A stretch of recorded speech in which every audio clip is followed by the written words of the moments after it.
tivemos dificuldades lá do passado, que são causa das nossas aflições, causas anteriores das nossas aflições, nós também hoje começamos a nos envolver e criar novas causas que geram as dificuldades que nós temos.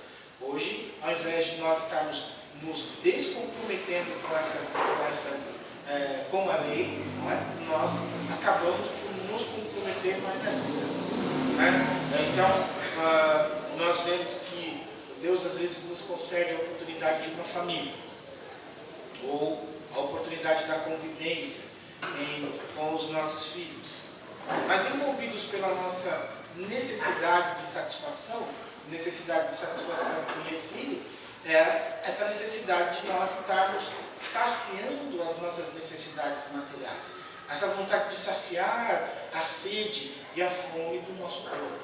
Não é? Então, quando eu tenho muita fome, muita sede, eu fico pensando em coisas que venham saciar esta minha fome, esta minha sede. Naturalmente, quando eu estou assim, eu estou focado nas minhas necessidades materiais. Quando eu estou focado nas minhas necessidades materiais, não importa o outro. O meu egoísmo, o meu orgulho vem à tona, e aí, se a farinha é pouca, o meu pirão primeiro. Então, muitas vezes nós vemos as famílias em que o pai pensa mais nele do que na família. A mãe, muitas vezes, em retribuição ao pai, porque o pai pensa mais nele do que na família, ela revida, começa a pensar mais nela. Não é? As crianças ficam soltas. Muitas vezes, para satisfazer os nossos anseios, nós começamos a criar aquelas situações que são equivocadas. O que eu não tive, meu filho vai ter. E a gente começa a dar tudo para o filho. E hoje nós temos crianças obesas com 7, 8 anos, crianças mimadas, né? Crianças com tudo, iPad, iPod, e aí não pode nada, porque você sofre, porque ele olha para você muitas vezes, ele olha para você bem no seu olho e diz assim, qual é? Né? O que você quer? Não se diz mais, pois não, mãe, que desejas? Né? Nós invertemos as polaridades. Os nossos filhos são filhos de burguês. Né? Filho de burguês é aquele que tem tudo. Quem manda na casa do seu filho, você não manda nada. E é uma verdade. Porque as crianças olham bem para você hoje e eles mandam mesmo. Você fala algumas coisas, ele tem 4 ou 5 respostas bem prontas, que é daquelas que te colocam na parede. E nós dizemos muitas vezes, a culpa é da televisão. Não é não. A culpa é nossa, porque nós não pusemos ou deixamos livre e solto aquele que nós deveríamos estar controlando. E o que é pior, muito pior, um conjunto de informações gigantescas. Gigantescas. Aqueles que são mais velhos, que estavam aí nos anos 80, finalzinho dos anos 80, nós estaríamos assistindo aí Kung Fu, não é? Assistindo aí os Brasinhas, assistindo aí, vou dizer aí, Ultraman, Ultra Seven, numa televisão preta e branca, normalmente com os pés e com o celofane na frente, porque era a forma de fazer com que a televisão ficasse colorida.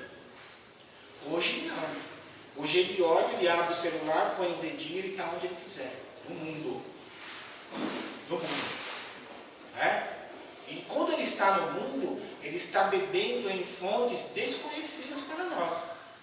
E essas fontes desconhecidas vão formar o caráter e a característica desse indivíduo, pelas possibilidades da comunicação, que as comunicações nos prometem. Então, ele vai aceitar tudo o que está ali, porque não existe alguém que possa discutir com ele. E quando ele perceber que não existe alguém que possa discutir com ele, ele vai dominar a sua casa, ele vai dominar você. Ele vai dominar você ao ponto que você dá para ele tudo o que ele quiser. É assim que formam as crianças que utilizam drogas. Quando ele utiliza a droga que ele se perdeu, ele não tem dinheiro, ele não trabalha. Aí o que ele vai fazer? Ele vai colocar os pais numa situação difícil. E os pais numa situação difícil vão fazer o quê? Vão dar para ele o que ele quer para não ter dor de cabeça. Não aprenderam a repreender, não aprenderam a colocar ordem na casa, não aprenderam a trazer substâncias e informar para ele, meu filho, você é um espírito encarnado, você tem uma tarefa a cumprir. Você veio para este mundo, não foi para criar sofrimento para você e nem para ninguém. Você veio como filho de para que você tenha uma vida saudável, uma vida repleta de possibilidades. É essa a ideia. Nós muitas vezes, e até é engraçado, mas nós começamos a deixar isso para os professores. Né? E os professores hoje estão tomando cadeirada, porque hoje a molecada joga a cadeira no professor. Isso quando não coloca o revólver. Tem muito professor lá na casa onde nós frequentamos, tem muito professor que chega lá no plantão de atendimento com síndrome do pânico. Daí você começa a conversar e ele não consegue entrar na escola, não está com medo, não aguenta mais. Né? Então nós estamos hoje vivendo uma síntese de problemas que são criados pela nossa falta de atenção, pela nossa falta de criarmos conceitos, de deixarmos com que as informações, no caso que me refiro aos conceitos trazidos por Jesus, adentrem a nossa casa. Não como sinônimo de religiosidade. Desculpem, talvez, a forma de dizer. Mas como algo que seja implantado no nosso lar para que possa fazer a diferença.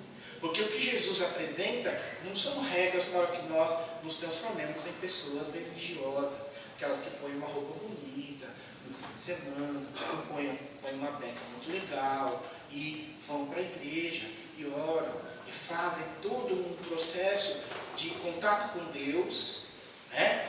Mas somente naquele momento. Não fazem dentro de si, ou não trazem para dentro de si, a ideia verdadeira da vivência do Cristo. Daquele processo de nós estarmos vivenciando no nosso cotidiano as ideias, os conceitos que Ele nos informou. Nós fazemos um culto exterior segundo a palavra sábia do nosso irmão. E quando nós fazemos um culto exterior e não há modificação em nós, nós passamos a sofrer desnecessariamente. É isso que me refiro quando digo que muitas das causas dos nossos sofrimentos não são causas anteriores, são causas atuais que nós criamos devido à nossa falta de atenção. Quantos de nós vai à casa espírita, desculpe o termo, que ele estivesse sentindo assim, muito natural, nós sentamos na cadeira e dormimos. Porque nós permitimos que a espiritualidade inferior nos envolva em miasmas que vão fazer com que a gente durma, porque eles não querem que a gente ouça. Eles não querem que a gente ouça porque se eu não ouvir, eu não mudo. Se você não muda, eu te conduzo para onde você quer. Porque o que muda a vida não é a nossa beleza exterior, ou aquilo que nós aparentamos, mas aquilo que nós trazemos aqui e aqui. Quando Jesus foi perseguido, Jesus foi levado para ser imolado, ele só foi para a cruz, levado para a cruz, porque nós éramos ignorantes. Quando dizem que Jesus carregou com os nossos pecados, carregou com os nossos pesos, isso é uma falácia. Na verdade, Jesus levou nas suas costas a nossa ignorância. Porque ele veio não para que levar com os nossos pecados, como nós afirmamos, mas para trazer para nós um conjunto de ideias renovadoras. Porque nós condenávamos as coisas mais esdrúxulas possíveis. Então, por exemplo, o mandamento era honrar pai e mãe. Né? Então, meus pais primeiros. Não como nós estamos fazendo hoje. Nossos filhos, nós honramos os filhos. Né? Ao contrário, hoje nós invertemos. Que são filhos de burguês, segundo a fala da irmã Aida. A irmã Aida fala isso. Que são filhos de burguês. Então, é honrar pai e mãe. Então, se eu sou filho, eu tenho que assistir aos meus pais. E eu sou portador de uma certa herança. Vamos dizer que eu ganhei uma certa herança. Se eu não quisesse, através desse recurso que eu ganhei, assistir os meus pais, eu doava esse recurso para o templo e o templo me abonava perante a lei de Deus. Falasse. Primeiro Deus, se Deus falou que era honrar pai e mãe, eu tenho que cuidar dos meus pais. Para os pais. Se eu doar para o templo, para o sacerdote ou para o templo constituído, eu estou sem pecado. Falácia. Equívoco. Porque eu vou contra o Senhor, contra o maior, que é Deus, para satisfazer algo que está equivocado. Ou nós podemos pensar que o sábado foi constituído para o homem. Se o sábado foi constituído para o homem, e no Evangelho manda, devemos guardar o sábado. Ou seja, ter um dia para que nós possamos louvar, trabalhar, estarmos em contato com Deus. Nós temos 6 dias para trabalhar e um dia para que nós tenhamos esse contato com Deus, oremos, como nós estamos fazendo aqui. estarmos lá em comunhão com a espiritualidade. É interessante, porque neste dia, o que não se podia fazer era o bem.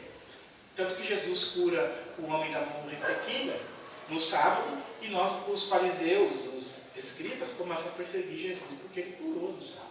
Ora, Jesus pergunta: o que é lícito fazer no sábado? Ou é lícito fazer nesse dia? O bem?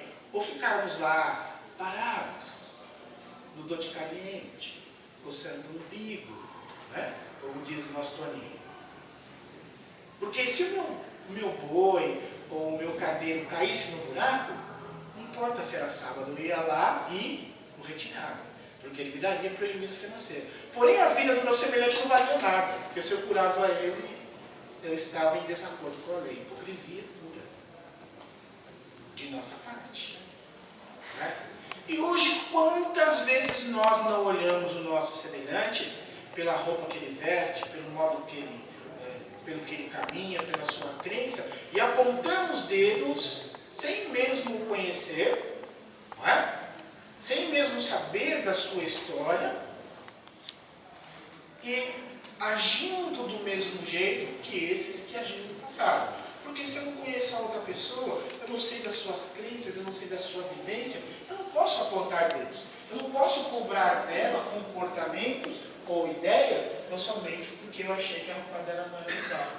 Ah, não fica a cara desse crioulo, ele é careca, a cara está bem dele, né?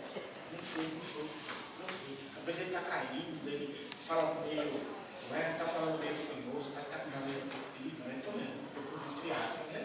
Então, somente por isso, coisas que nós estamos vendo, ou nós vamos falar a respeito de coisas e ideias que nós pouco conhecíamos, né? Criando situações adversas, e nós vemos quantos sofrimentos não são gerados, então somente por esses comportamentos, por essas ideias.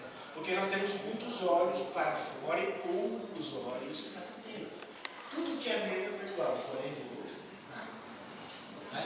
E quando eu não faço esse processo de estar entendendo esses conceitos, a minha vida é complicada, eu tenho dificuldade. Porque eu não sou flexível. Né? Muita gente não acorda no dia do Senhor, na minha casa é o que mando. Né? E é necessário. Na minha casa sou eu quem dou a última palavra. Né? Na minha casa sou eu que dou a última palavra. Quando ela manda lavar a louça, eu também vou mais lá. Não é? Porque não dá para discutir muito. Porque são questões hoje que nós estamos dividindo. E nós estamos num momento tão interessante, porque hoje nós vamos lidar com a homossexualidade masculina e pelo que eu pude observar, a feminina está maior do que a masculina. E se está geral ou generalizada a situação, será que não vai acontecer no nosso lado? Porque as drogas já começaram a invadir. Já começaram a adentrar, já estamos tendo muitas dificuldades para organizar esses processos que nós estamos hoje vivenciando. Né? E hoje os nossos meninos e meninas, com algumas exceções, estão com muitas dificuldades em autodefinir-se. Pois bem, alguns podem estar reencarnando com dificuldades na área da sexualidade, que aliás todos nós não temos, segundo o nosso Emmanuel, mas há uma grande quantidade. Será que as informações que estão chegando para esses jovens não estão distorcidas? Será que as informações... Porque como que você pode ter uma menina com 12 ou 13 anos se definindo e se ela ainda não chegou à maturidade? Um menino. E o que é pior, estão ficando promíscuos. Há uma promiscuidade muito grande. Pois que nós reestabelecemos a AIDS, e a AIDS está invadindo uma faixa etária muito pequena, que são adolescentes. O álcool não vai aqui qualquer referência ou qualquer ideia que venha a gerar processo de condenação de quem quer que seja, mas o álcool hoje se generalizou. Temos visto meninos com 16, 14, 16 anos com uma garrafa desse tamanho de energético, uma garrafa de vodka e aqueles copos de aquele suco do McDonald's, aqueles copos grandes, um canudinho, naturalmente, como se fosse a coisa mais importante. Porque nós estamos dizendo que isto é o ouça, tem razão.